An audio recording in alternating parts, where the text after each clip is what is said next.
Noodles খাওয়ার জন্য মনটা খুব খাই খাই করছিল, তাই আজ এইভাবে বানিয়ে খেয়ে নেবো। আপনারা কে কে পছন্দ করেন অবশ্যই কমেন্ট করে জানাবেন।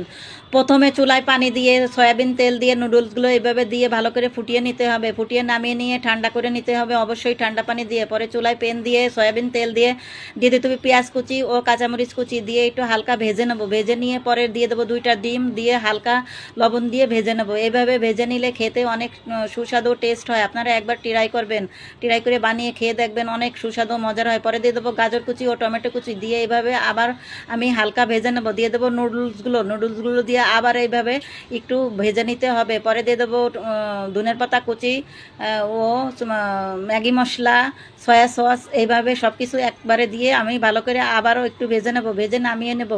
নামিয়ে নিয়ে এইভাবে আমি ডিম ও গাজর দিয়ে ভালো করে সাজিয়ে দেবো। আপনারা একবার এইভাবে বানিয়ে খেয়ে দেখবেন।